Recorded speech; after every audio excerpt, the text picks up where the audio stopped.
everyone. So what we're going to talk about today, as Simon mentioned, is strategic empathy. So you're not going to leave this talk with another framework or with another tools. I believe we have far too many already. So I hope you're going to leave this talk with a new way of seeing, a new lens that you can apply on your projects going forward. We're going to discuss why projects keep failing, despite we put very sophisticated project controls in place, why we keep getting surprises all the time, and also why sometimes it feels like we're spending more time doing reports, feeding into reports, than doing our daily job. Hopefully, we are going to leave with a new way of seeing, but also with a conviction that project governance, the way we envision project governance for the past 20 years, is broken. And we really need to fix it. And my wish is for everyone to inherit an allergy for green dashboards. And when I'm talking about the green dashboards, are the ones that stay green just because they are really reporting a parallel universe rather than the reality of the project. But before we start, I have a question for all of you. Based on your experience, what is the biggest cause of project governance failure? Strategy looks strong, but trade-offs are avoided. Reporting replaces operational truth. Incentive reward looking in control instead of being in control. PMO sit too far from delivery reality. Risks are only recognized once they are measurable. Escalation exists structurally, but not culturally. Leaders are too removed from execution. Governance focuses on audit defensibility instead of delivery survivability. Dashboard sanitize signal instead of exposing friction. So I would like for you to make a mental note of what is most appropriate for the project and for your experience that you had in your project, because I'm hoping that by the end of this talk, you're going to have some answers to these particular points. In order for you to understand strategic empathy, you really need to understand my journey into strategic empathy, because strategic empathy is not something that I created out of nowhere. It's the result of my internal operational system that I developed in 2 decades that I've been in projects. So I started in project finance about 20 years ago, and project finance back then was the gatekeeper of project governance, very similar to what the PMO is nowadays. So the PMO back then was not as mainstream as it is now, but project governance had the same mandate of the PMO, basically creating the control environment for the project, so that we were able to track the project, control the project, and deliver to the objective that was set out to deliver at the beginning. But I became very frustrated in the role, and because we kept getting surprises. And when I'm talking about surprises, they are never of the good kind. When I'm talking about surprises, I'm talking about hit to your budget overruns, but hit to your P&L, and delays on your project. But when I'm calling them surprises, because they were sudden. Everything was good until it wasn't. So we try everything. We strengthen the control environment, we put more tools, we put more processes, we train people, we hire new people, we fire people, we did town hall, we trained, but nothing really changed. The surprises kept coming. So I realized that I was missing something. I needed to understand how the system work together. And when I'm talking about system, all the functions that work into the project, because every function within the project see the project in slightly different ways. And it's only if you understand the pressure points within the project, within those functions, you'll be able to create a governance that actually serves its purpose. So what I did at that point, I left project finance, and I start moving across domains. So I start working M&A integration, mega projects, general transformation. Also, I changed companies to see if we were having only the surprise in the company I was before. And also, I changed functions. So I work in operation, I work in process improvement, supply chain, commercial, PMO. What is started out of curiosity, I didn't know at the time, that was training my pattern recognition. It was training my gut feeling, my intuition. So suddenly, I start seeing early. I started seeing much earlier than I used to. So, but one thing that happened is I could see things happening earlier, so it was not a surprise anymore, but people around me were not seeing it. So I call it very much the Cassandra effect, because it feels, I don't know if you're familiar with it, Cassandra is a priestess in the Greek mythology that was given the gift of seeing the future, but Apollo cursed her, and she could see the future, but people would not believe a prophecy. So just imagine the frustration. You can see, but you cannot do anything about it. It's very much like being on the Titanic, and the iceberg is there. The iceberg is there because the wildlife is changing. It's getting colder, and you see pieces of ice in the water. But because the other people around you cannot see the iceberg, you just know it's there. You're not allowed to change course. So the frustration stayed with me until I came across in my MBA, Carl Weick and his sense-making theory. And what Carl Weick says is, and basically sense-making, by the way, is what he says on the tin. How do we make sense of things after the reality is shifting? And what Carl Weick teaches us is that the sense-making is always done retrospectively.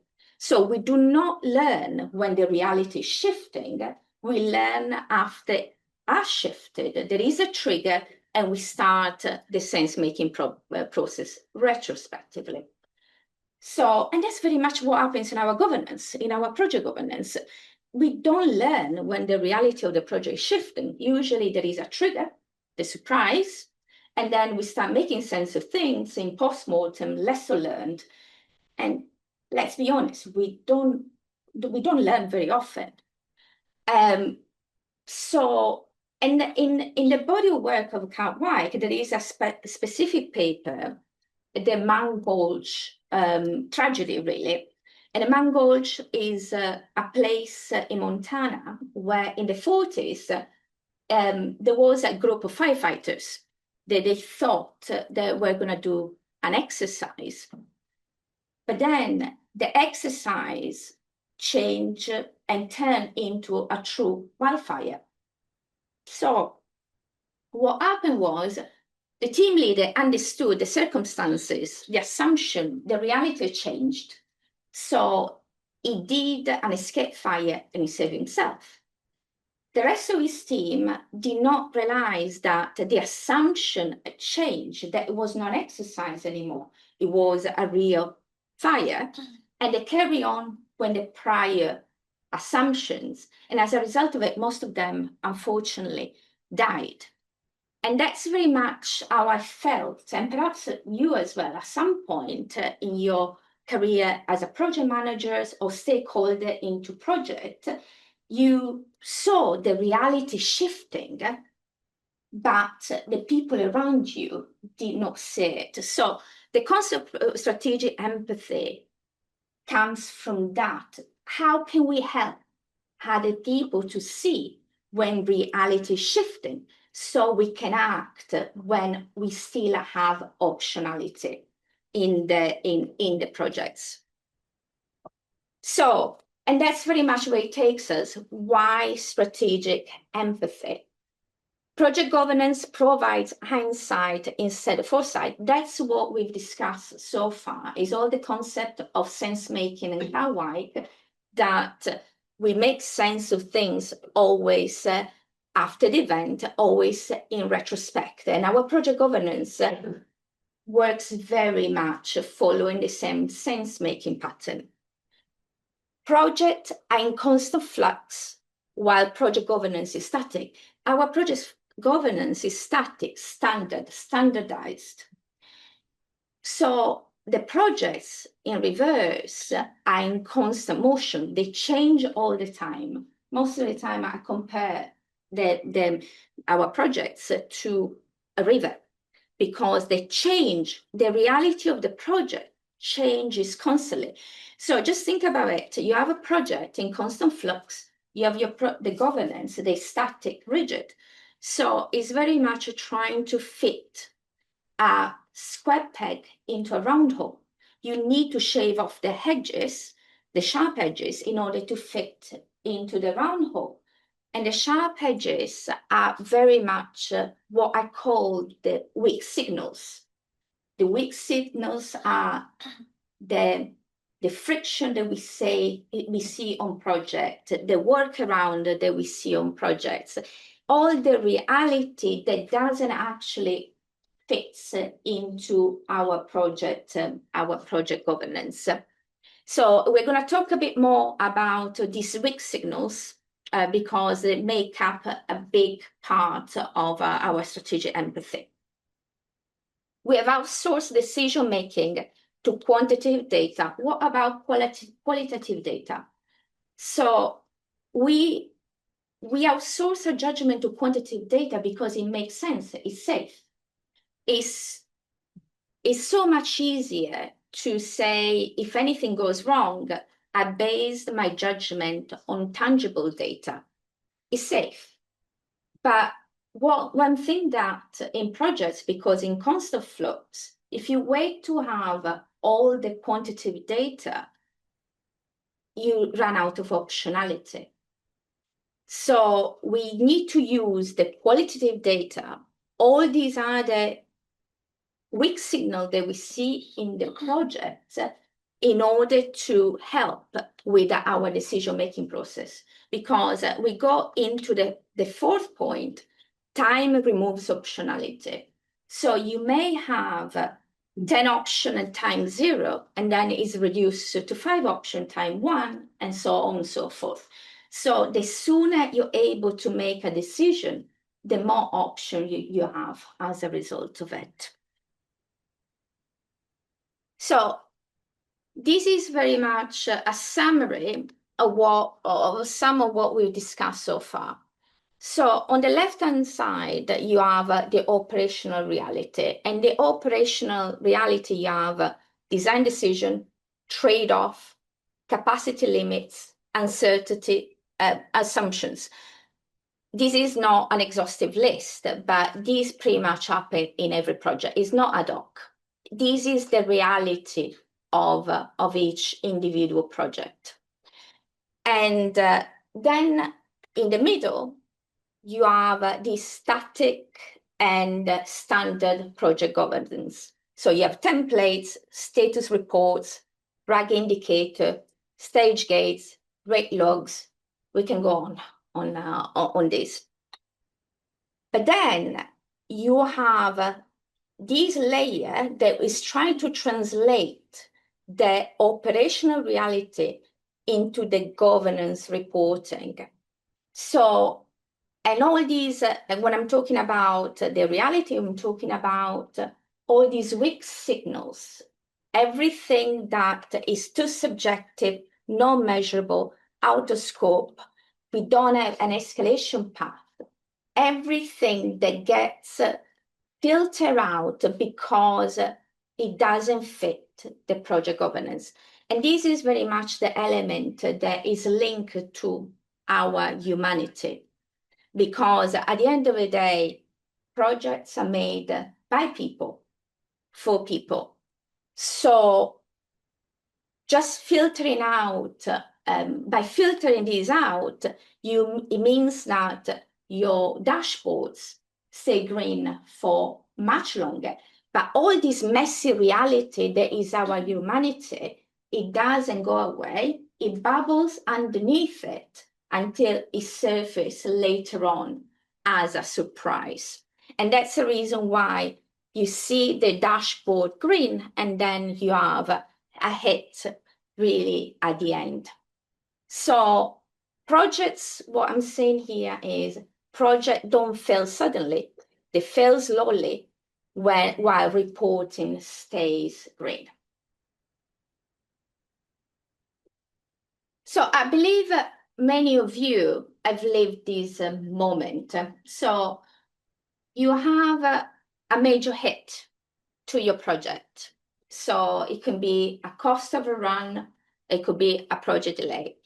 So you go to your leaders, and obviously they're going to be a bit annoyed. But the first thing they're going to ask is, why was this not flagged earlier? Then you go to your delivery team, to your project team, and they are going to say, well, we raised it, but nobody was willing to listen. So if you take these two statements at face value, they can be mutually exclusive. But then, paradoxically speaking, they can actually be both true, and usually both of them are true. And that's because the leaders see green dashboards, clean reporting, no visible escalation, while the delivery team see the reality of the project, what is happening in the field.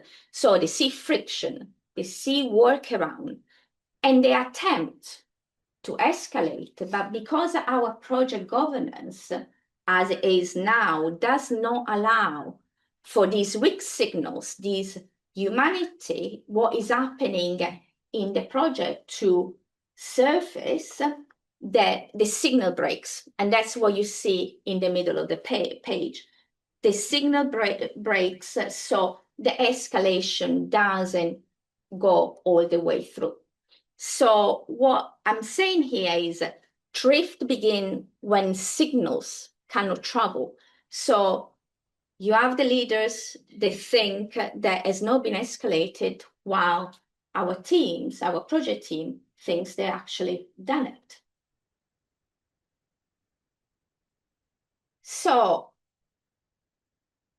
projects don't break because we don't have competence, or because people are not committed, or because we're lacking tools. Projects usually break or fail. I don't like to use the word fail because I think it's overused. Because we make decision too late. We make decision when the reality has already shifted, when the change has already happened, and by that point, optionality is close to nothing. So what strategic empathy is trying to advocate is there is a missing step in our governance, and the missing step is noticing. And noticing means legitimizing all these weak signals that at the moment get filtered out, so that we can make decision as the reality is shifting, rather than waiting until the end where we no longer have optionality. But legitimizing these weak signals, they become data. And by becoming data, they become knowledge. And as Feynman says, knowledge isn't free. You have to pay attention. And we need to pay attention to these weak signals that at the moment are currently they are filtered out. So what I would like to share here is how the project governance works now and how risk and finance fits into the project governance. So what you see here is a timeline. So from the left to the right is time passing. So on the very left of your screen, you have the reality is changing. So the assumptions are weakening, the friction is increasing, people are compensating, the meetings become heavy. People are not so forthcoming anymore. And then time passes, and we ask the system, are these all weak signals, risk? And the governance says, no, they are no risk. You cannot really measure it. You cannot model it. It's really just noise at this point.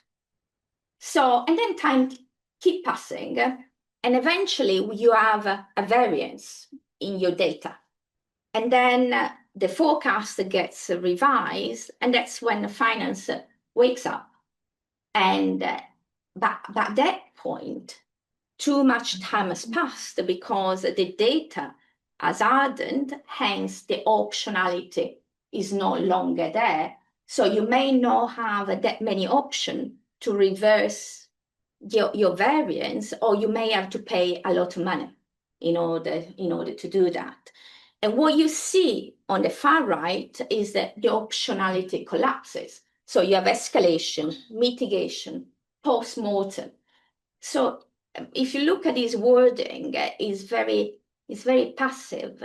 It's not, it's after the event.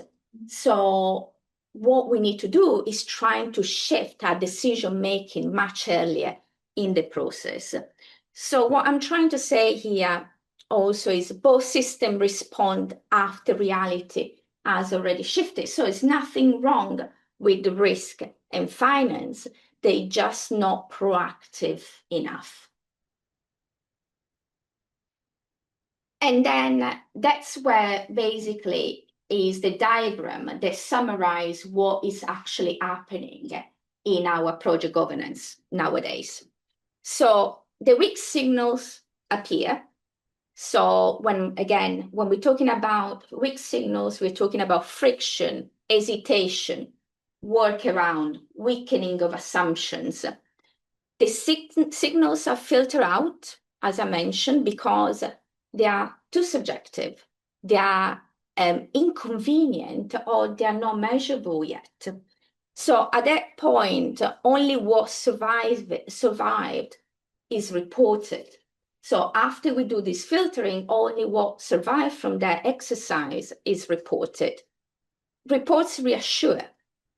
And that's the reason why our leaders don't see that, but the drift is accumulating underneath that. So in this instance, in that current governance, reporting replaces sense-making, while drift replaces learning.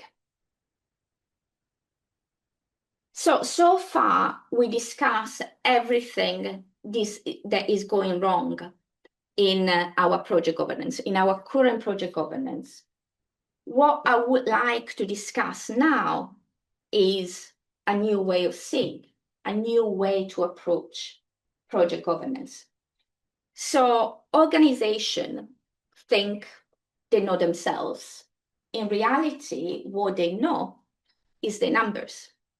They confuse precision for understanding, and they think what is measurable is understood. But in reality, what data does, what number do, they just report what has already happened, but they don't really tell us what is forming underneath. So that's where strategic empathy sits. It sits between knowing and seeing. That's the gap that is trying to bridge. And strategic empathy is made up of three main elements, so three main concepts. The sense-making of Weick or Count Weick that we just discussed, experiential learning of Kolb, and the phronesis of Aristotle. So the sense-making of Count Weick, and I'm saying sense-making as survival because I referenced the tragedy of the Mangolch. So Count Weick mentions that or teaches us the sense-making is retrospective. And then when we look at the Mangolch tragedy, only one person understood that the reality was shifting, while unfortunately most of his team died because they were waiting for assurance, they were waiting for confirmation, they were waiting for the playbook that never arrived. So my question is, are we doomed always to act late? Are we doomed always to make sense of things when it's too late? Or can we do something actually to prompt our seeing? And that's why the experiential of Kolb comes in, the experiential learning. And what that Kolb tells us is that our best way to learn is when things are actually happening, is when the reality is shifting. So it helps us to legitimize all these weak signals and lead to qualitative data that we can actually utilize for decision making. And then, and also one important thing about Kolb, we talk about scars.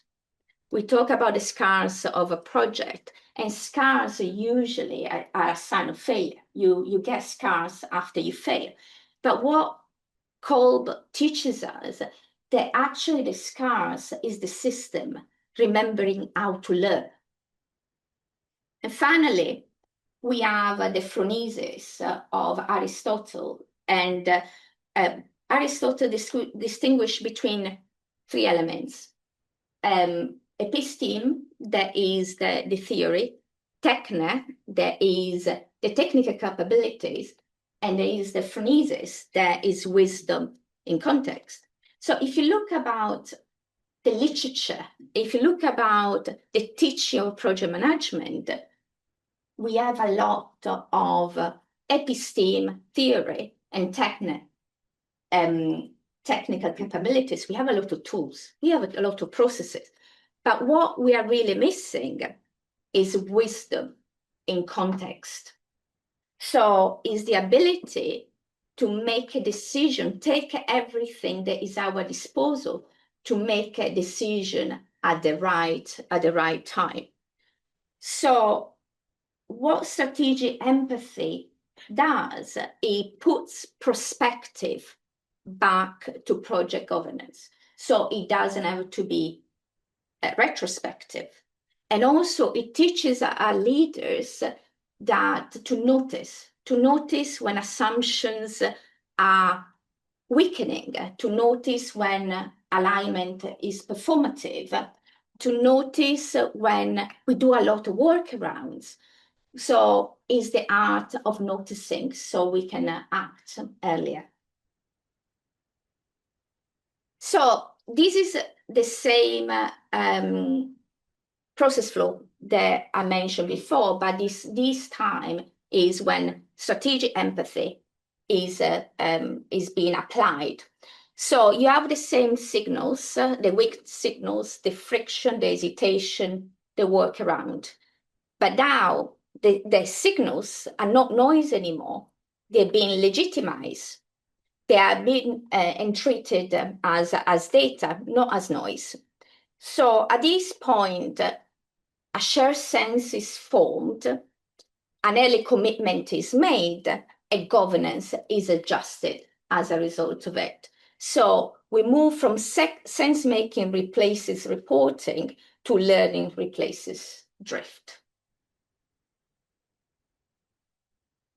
So recently, if you're on LinkedIn and etc., you see the PMO getting a lot of bad press. And so I want you to discuss a bit the PMO, because the PMO as the gatekeeper of project governance. And the reason why the PMO was formed is to create, is to become the gatekeeper of project governance, but also to put all the control environment in place in order for the projects to be run effectively. It managed to fulfill most of his objectives, but it got lost a bit on the way. So it became very much a reporting factory. So you see, and that's the reason when you look at this slide, on the left-hand side, you have the traditional PMO, the reporting-led PMO. So you have status aggregation, template compliance, retrospective assurance, escalation with no authority. That's how the traditional PMO operates. But then, because the PMO is focusing more on the clarity of the reporting, more than the way we interpret the information or we create judgment, the information flows up, but decision stop. And that's when we are moving into a sense-making led PMO. In this sense-making led PMO, the PMO start asking the tough questions. Where do we have strain in the project? What friction do we have? Where are the assumptions weakening?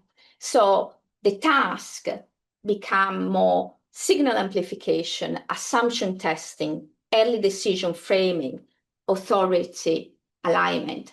I'm not saying that we don't need the reporting. We still need the reporting. We still need the data, but we're missing a layer. We're missing a layer where we can actually interpret the information and get some judgment out of it, so that the meaning flows across and decision can be made earlier. So there is an evolution that is needed on the PMO in order to become a sense-making led machine. So I'm not going to spend much time on this slide, but here you see the difference. You have an early zone and you have a consequence zone. And here it shows you where strategic empathy would like, is trying to intervene. So on the early zone, you have signal legitimize, assumption testing, decision reframed.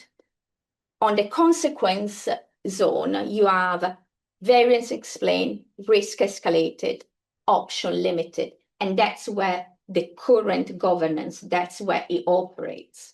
So what we're trying to do here is to give the tools, give the lens, let me rephrase, so that we can move from a consequence zone to an early zone. Going back to the discussion that the more time we have, the more optionality we have. So here is where we start talking about intervention points, where we go to the meat of strategic empathy.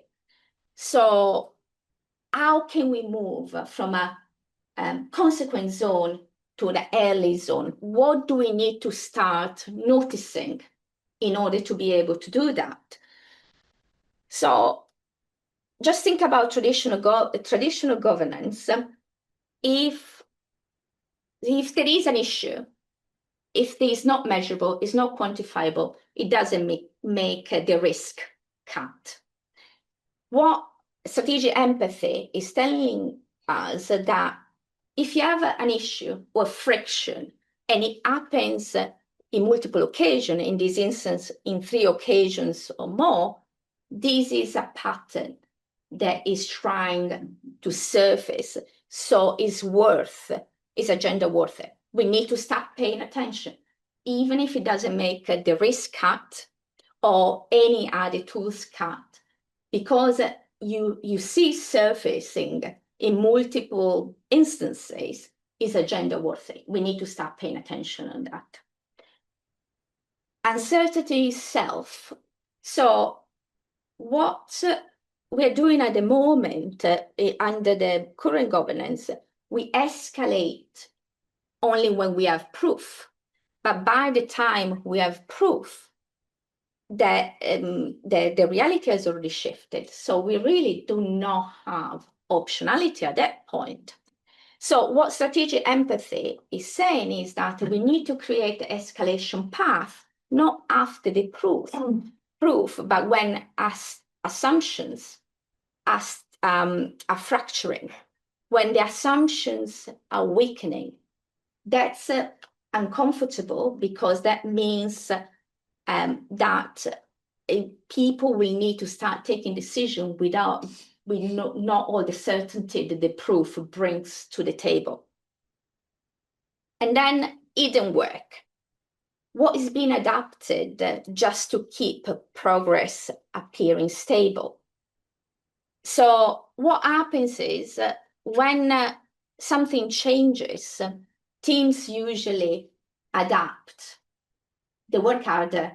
The longer shift, they reposition some resources, but that doesn't mean that something it doesn't have to give, is not going to give in later on as a result of it, because despite the fact that many organizations think that we work on infinite capacity, usually we have finite capacity on this.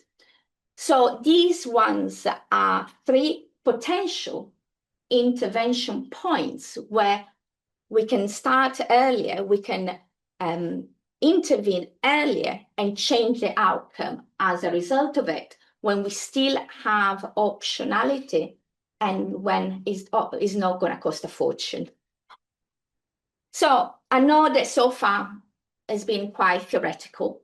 So I want to give you an example, a real life example on how to apply what we just discussed. So you have the delivery reality. A design constraint is quietly workaround. Schedule holds, but effort increase.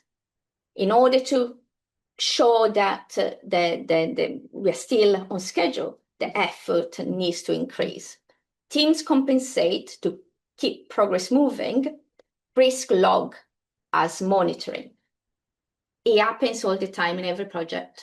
We have a multiple of these instances, but most of the time we ignore that. So the early signal for that particular event would be some workaround mention multiple forums, different functions tell the same story differently, decision differ until clearer, confidence sounds rehearsed. This is not noise, this is drift forming. So all governance, we would just ignore this particular moment. Strategic empathy is saying we need to start noticing it. And those are the early signals we need to look for. So at that point, we can intervene. And that's what I call early intervention. We can trigger a drift review to see where we are, where we're drifting. We can do a pause authority. And when I'm talking about pause authority, I'm talking about a reflection point where we can stop work, we can stop momentum without being penalized for that. Assumption made explicit, governance adjusted. After all these, it doesn't mean that you're going to make any changes, but you notice that and you made a conscious decision not to act and not to change the delivery reality. Because what happens is every project has got multiple of these instances, but then they never they get unnoticed, and then they surface later on in the project. So the dashboard, the question dashboards cannot answer. Where are people compensating to keep progress looking stable? Workarounds, we discussed that, overtime, shortcuts, heroic effort. Progress is maintained through strain is not progress, because progress maintained through strain is debt.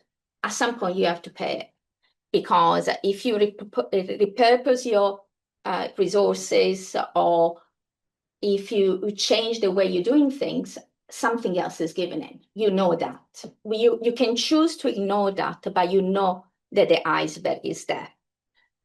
Which assumptions are no longer holding? Capacity, design stability, dependency, timing, reversibility. When assumption erodes silently, plans harden dangerously. Because one thing with assumption in a project do not collapse. They drift, they weaken. And while the assumption weakening, what is happening is that we adapt. So you adapt, and then it happens that you working under circumstances, under a paradigm that is no longer there. The same that happened in the Mangolch. Like the paradigm change from an exercise to a wildfire, and the people around it carry on working as if it was still an exercise. Where is adaptation happening with our authority? Informal decision, shadow prioritization, absorb risk. This is the most political question, because if teams start taking informal decision or force shadow prioritization, is not because they're rebelling. It's not they don't want to be disruptive. It's just because the governance that is on the project is too rigid, is not responsive enough. So what they're doing is they're trying to survive. So if you see again these behavior is because the governance is not suitable. So what I'm saying here, because all these cannot be given in a dashboard, because what the dashboard gives you is output, is data. So milestone describe what happened, system behavior reveals what is about to break. So what I've shared so far is all technique you can use to start noticing when reality is shifting. So reimagining governance. I've discussed most of it already. So on the left-hand side, you have the traditional governance. So the traditional governance is the issues with the traditional governance is drift are discovered too late when we no longer have optionality. Risk escalates after proof. Reporting reassures, and decision stall as a result of it. What we're trying to apply here is called and is experiential learning. So we introduce drift reviews. We introduce pause authority. We introduce learning loops, and we introduce cross-system sense making. So we are transforming the governance from hindsight to foresight as a result of that. We are changing it from something that looks at the past to a sense-making engine that looks at the future. And what else can we use in order to help us with that? I want to introduce you to a concept, the empathy performance indicator. And the empathy performance indicator don't have anything to do with performance itself or with output, with delivery, and etc. The only thing that EPI do is they measure how aware an organization or a project team is, how good are at noticing the drift and noticing the weak signals before the reality changes. So what the empathy performance indicator are in 4 dimensions, are distinguished in 4 dimensions. First of all, perceptual. Are weak signals detected early or only after we have a variance? Behavioral. How does the system respond to discomfort? When there is a discomfort, when the discomfort rises, does the system become curious or does it become defensive? Operational. How quickly does the insight turn into action? And cultural. Is reflection safe and reinforced? So do we see reflection as a hinder on the project delivery or as an enabler of the project delivery? So behind these 4 dimensions, there is a formula. So you calculate a number that is between 0 and 100, and it tells, and this number tells how well we start noticing drifts. And these are categorized because an organization cannot move from compliant to enlightened in a day. So you have 3 different stages, and the stages are awaken, embed, and institutionalized. And based on the score that you get with API, you know how well the organization is doing in the journey. I know this slide is busy. Sorry, apologies about that, but I needed to show you how it all comes together. So this is, and that's because strategic empathy is not just a theory. We need to be able to embed this new paradigm into our project. And this is how it all comes together. So it comes together into 4 steps: the diagnostic, the processes, the operational rhythm, and then the transition map. The diagnostic, we have already discussed the API. So it's the API that tells us how well we are noticing the change in reality, the change of assumption in our project. Then we introduce the processes, and the processes very much tell us how adaptive, how can governance become adaptive. So, and these are the ones that we've discussed briefly. Drift reviews detect early misalignment. Pause authority safeguard the reflection time. The pause authority, again, is when we stop for reflection. Learning loops convert experience into design. Empathic governance forum, cross-functional sense-making. So these are the 4 steps, the 4 processes that we can embed into a governance so it becomes adaptive and not static, as we said right at the beginning of this presentation. Then you have the operational rhythm. The operational rhythm, they're not prescriptive. I'm just giving you an example here because the operational rhythm are very subjective and they need to be adapted to the different projects and organization. But at least you can see here what sort of operational rhythm you can apply to your projects.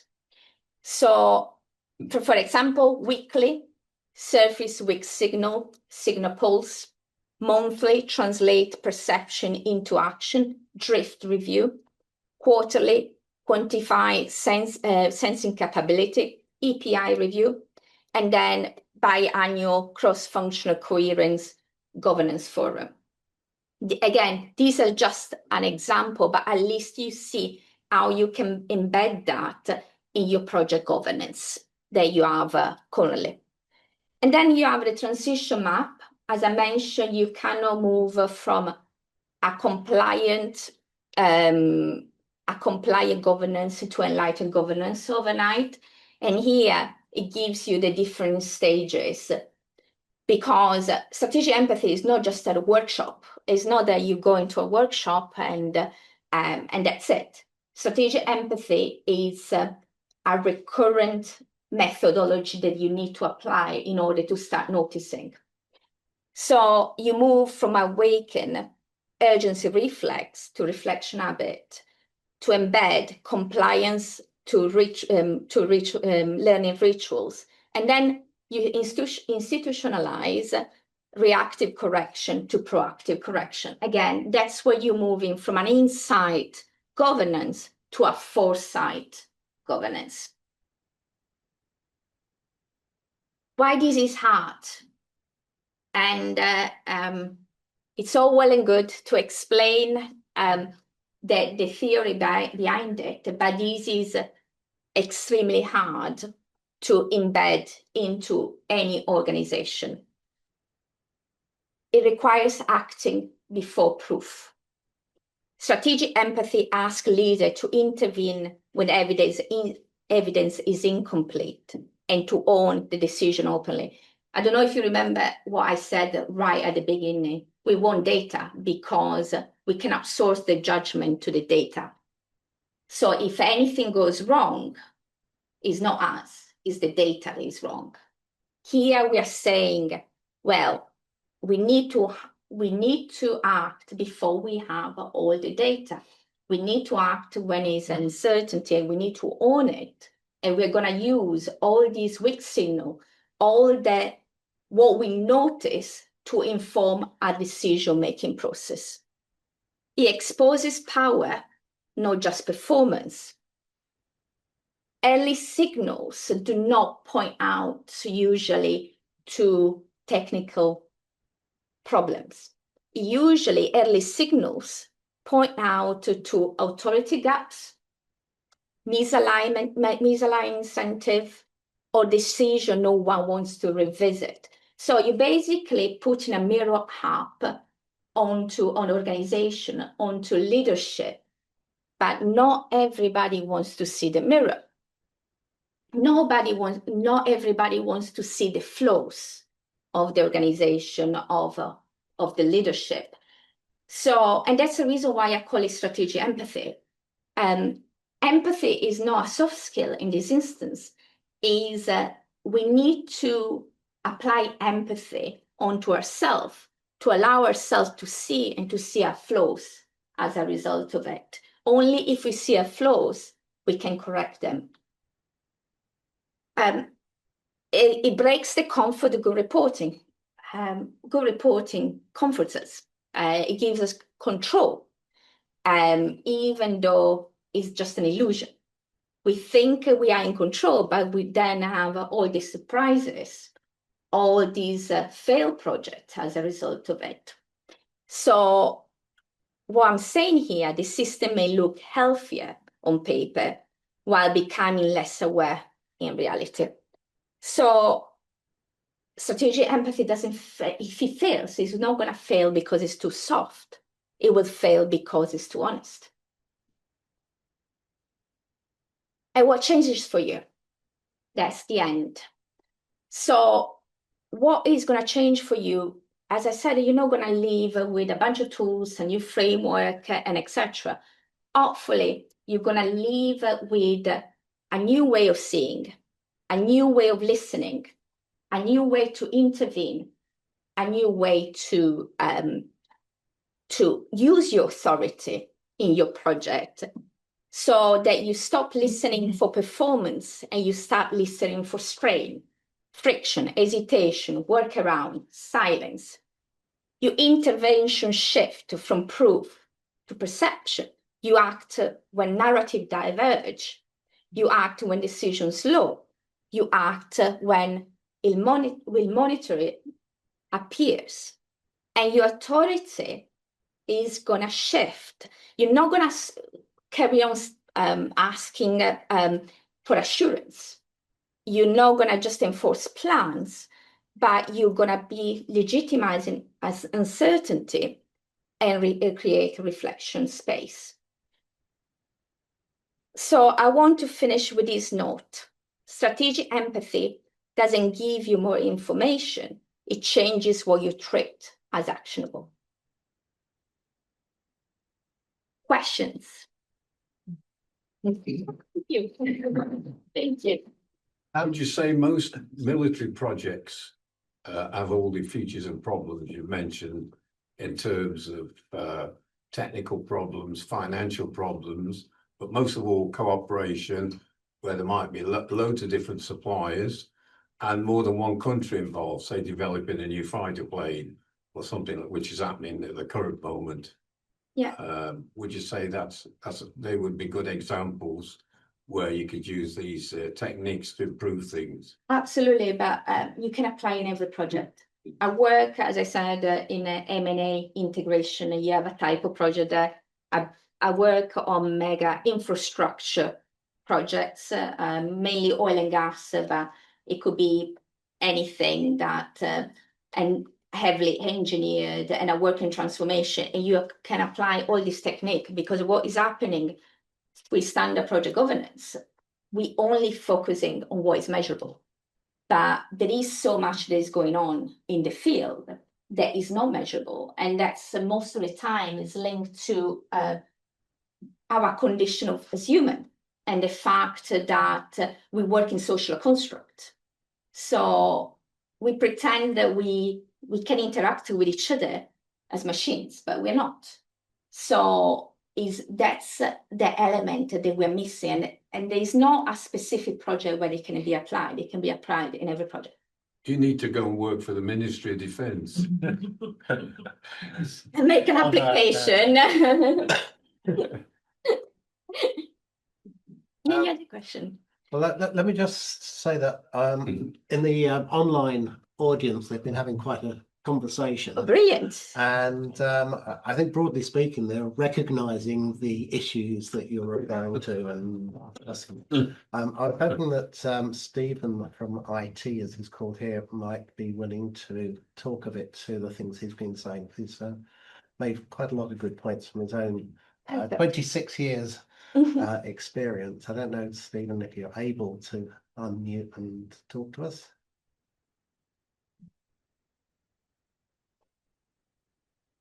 Oh, I don't hear anything. There was a question from Harmony, which was questioning what kind of cultural changes you'd need to make this kind of change in the project organization, the way the project works.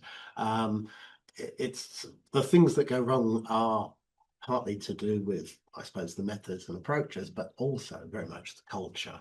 And that's the reason why I said it's hard, because with these changes, as I mentioned, is you're going to put a mirror in front. So we're going to see all the cultural issues as a result of it. So you need to have a leadership that is prepared and that is ready for the change.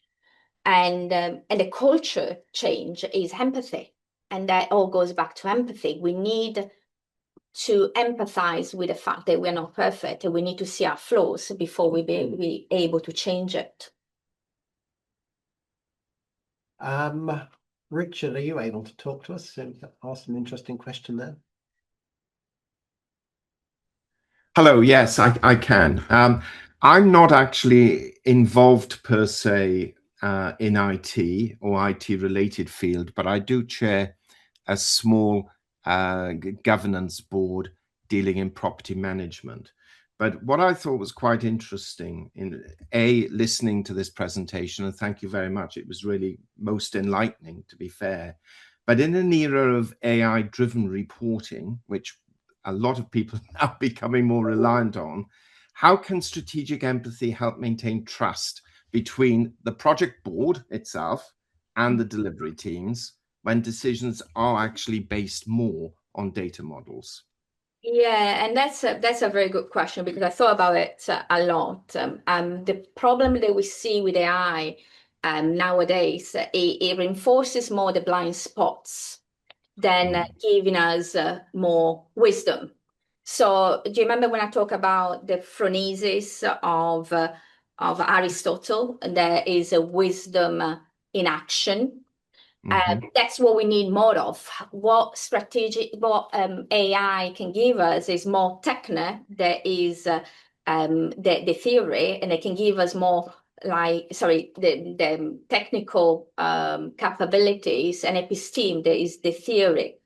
So the way I've seen AI working well together with strategic empathy is improving the metacognition of how we think or how we connect with each other. But we need to be very careful, because otherwise we're just gonna amplify the blind spots that we currently have in our project if we fully outsource the data management and the project management to AI. So to answer your question, metacognition is the way we think about thinking. That's where AI can definitely help us.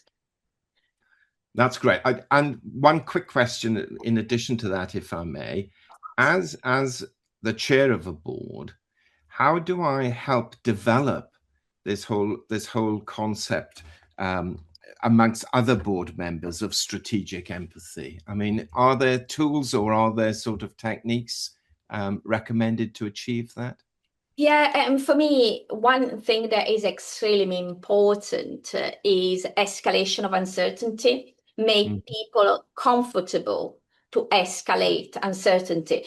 When you look at the board of project leadership in general, when the project delivery team escalate, they always want proof. They always want mitigation strategy. They always want clear justification. But most of the time, by the time you have all that, your optionality is gone. So what leadership and a board specifically can help with is make everybody comfortable escalating uncertainty. When the assumption are weakening, when the delivery team notice the assumption weakening, but we still don't have all the information. And that's what the bigger problem is at the moment, that nobody's comfortable raising uncertainty. That's great. Thank you very much. Really appreciate it. We're not letting the people in the room talk yet. Questions from the room? I've got something I'd like to say. Having worked on quite a few projects over many years, I mean, I've picked up on quite a few of the things that you've been talking about over those years. And I've got 3 bullet points that I think I tend to ascribe to. The first one is encourage openness and not shooting the messenger. Is the first thing. The second one is embed trust on negative messages, particularly when you're raising issues up to the board and beyond. There's got to be trust in both directions. And the other thing is, and I think a lot of this stuff would come out if there was proper rigor on risk assessment.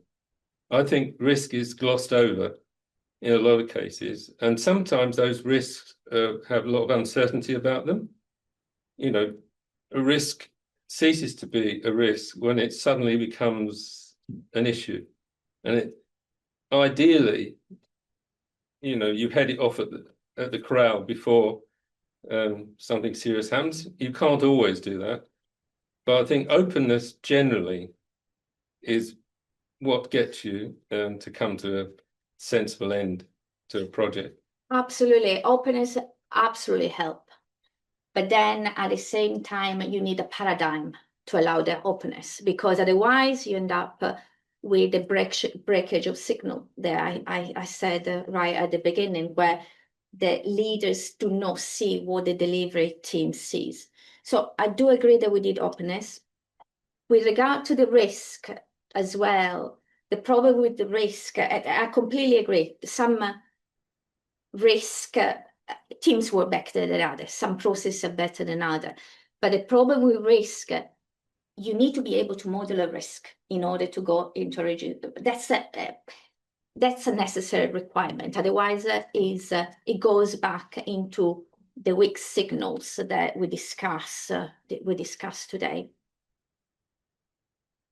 Okay, I just think risk is such an important thing, and you're trying to assign, say, probability of risk and becoming something more serious. But I think when you set up your governance in the first place, I think if you take into account the points that I've just made, and you make sure that the board, some of whom are not that experienced, they've got to understand that their project will be at risk unless they believe what people are telling them. Absolutely. It's all about education and teaching the board to actually notice. And that's what at the moment it feels very much we have two different teams, when in reality we all work towards the same goals. Yeah. I think I'd like to read in a little bit of the conversation. Yeah. These are several different people speaking. I particularly liked the observation from John Beard. I think of this as smelling trouble. Is the project starting to smell of it? And Effie says, once there is noise, it's worth investigating. But one question though, whose responsibility is it to notice and then escalate? And then Stephen says, I'd argue in a healthy organization, it's everyone's responsibility. Absolutely. A great conversation with the online audience there. I agree completely. That is everybody's responsibility to notice. Which I think is partly a response to your question, David, in terms of awareness and action. I've been to many project boards and various high-level things, and they never actually seem to take any real interest in risks, and so they just want to see the green. They want to see the green, yeah. Who doesn't? And in fact, and I think we talk about awareness. What strategic empathy is trying to advocate for is situational awareness. Not the green dashboard, but what are we actually experiencing in the field on a day-to-day basis? Any more questions in the room? You got time? Yeah, just I think I like one of the observation on the slide. Strategic empathy fails because it is too honest. I think it goes back to risk culture of the organization as well. Whether you're risk seeking or risk averse, right where you say. Plus also whether the organization culture provides for psychological safety. And I completely agree with you. It's not going to be for everybody. Not everybody is going to have this, or not every organization is going to have the strength to actually give the psychological safeness or safety, or also, like when I talk about pause authority, the pause authority is basically stop momentum for reflection. No many organization at this point I work with would willingly stop momentum in order to reflect.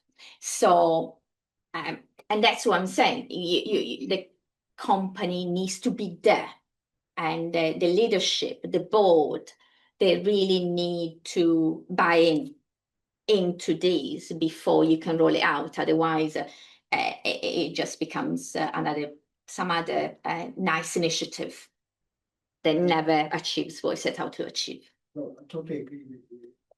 Also, I think it's challenge we have is the human nature. One thing is to have who think, yes, we should do it. But it's a human tendency to show yourself as successful. And in today's society, it is not deemed acceptable if you say, oh, I done something wrong. There are books written which says you should never put your hands up and say, oh, I've done something wrong. But the time the downside is that if you don't put your hand up and say there is something wrong going on, to your point, that is deemed as noise, and it never gets to surface. And we end up being what do you call it, melon reporting, green outside but red inside. Red inside, and that's the thing, and that's where we're going to keep having failure, because we're trying to solve the wrong problem. So when something is going wrong in the project, you tighten up the control, you put more reporting, more touch points and etc. But you're not fixing what is actually is going to make the difference. What I also would like to say is to add, you're absolutely spot on, but I think what you end up is people playing with the numbers. Oh yeah, and that's when I started, where I said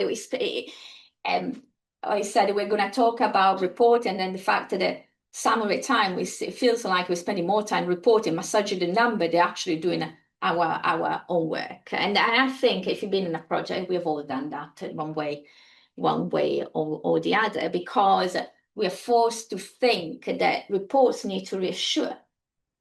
So that's what like the governance, the traditional governance is. You don't agree, Dave? No, my experience is I like to cover my butt, same as everybody else does. So I think if there's a problem that my team has come up with, I'm going to report that out, because I want the board, if it's the board, to acknowledge it, and they can't sweep it under the carpet if I reported it to them. And ideally, I report it to them with my solution. You know, if that costs more money, so be it. Well, that's down to organisation culture, isn't it?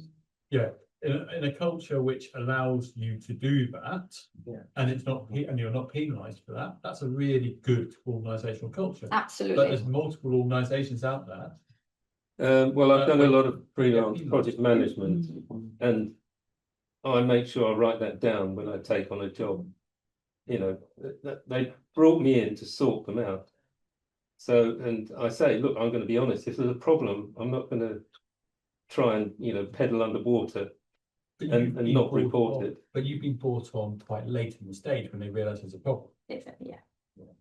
So they then want to know, they want to hear from you. But when you're in a organisation which, that they think everything's great, they don't want to hear that. They don't want the mirror. No. And that's the thing, and that's individual behavior versus also what the project governance tells us, because you may be the person that's got the strength to go and say the problem, but because you build the experience, you build the scar, you build but not everybody in the same position. So it's the project governance that needs to protect the people when they escalate.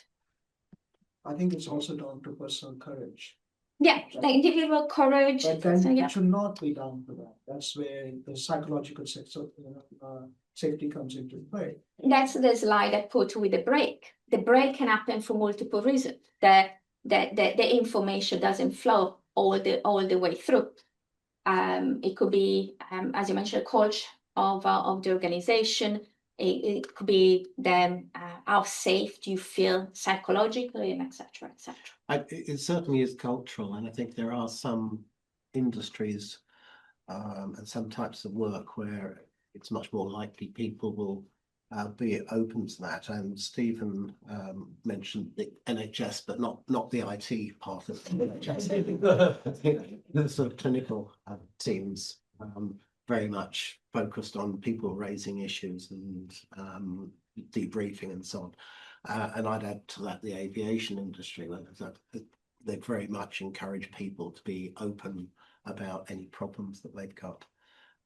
So yeah, definitely your culture makes a big difference, and I think you are right that we management consultants do sometimes get called in because there's a disaster waiting to happen. So, Do you ever recommend that people are replaced? yes, On the team, yes, for sure. Yeah. If they're not pulling their weight. You don't always know whether they're Well, that pulling. takes a lot of courage, really, which is going to make you unpopular, possibly. Yeah. Yeah, I have a survival instinct as well. well, you're still here. It's not like just because they're not pulling the weight. Perhaps they've been put in a position where they don't have the right skill set. Sure. And it's not fair on them to live in a job where they don't have. What you should do is recommend that they go for training. Yeah. On strategy. And the client goes on training as well, yeah. Now, one of the things I found with government type projects is that there is a huge emphasis on managing the change in terms of training the staff. Mhm. Massive, they really do a good job on that. And I think they hope in industry and other small organizations, they just assume it'll all work out, Yeah, and the training is brilliant, but what I think it works the best in projects is the scars. People need to fail to become good project managers.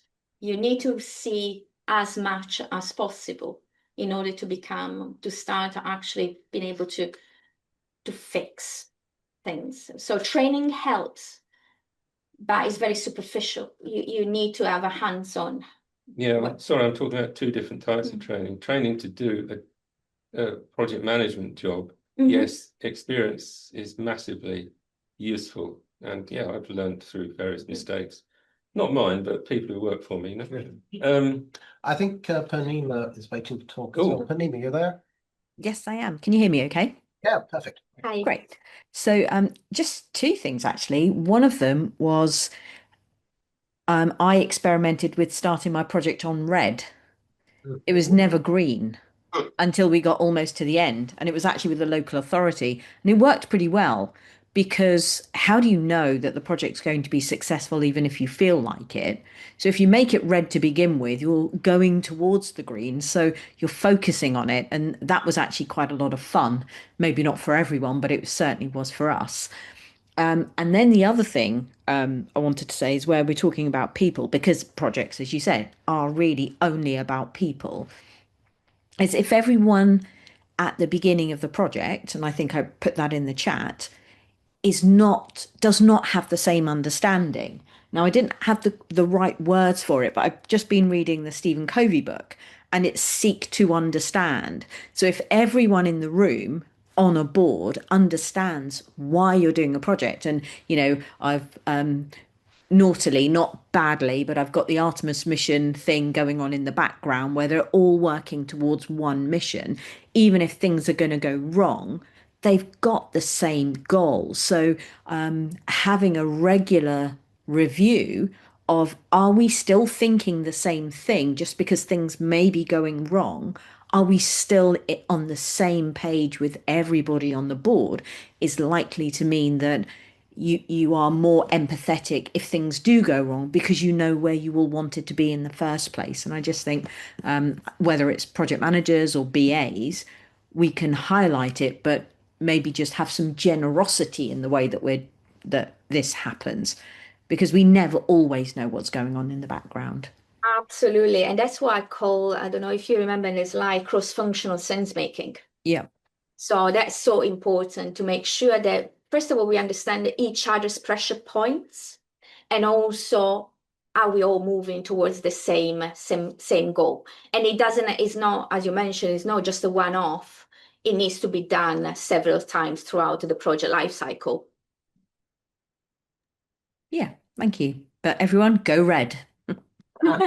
how to set the expectation. I think they're ready to go for a red wine, actually. Can we just go back to your very first slide with the tick boxes where you said Oh, yeah, absolutely.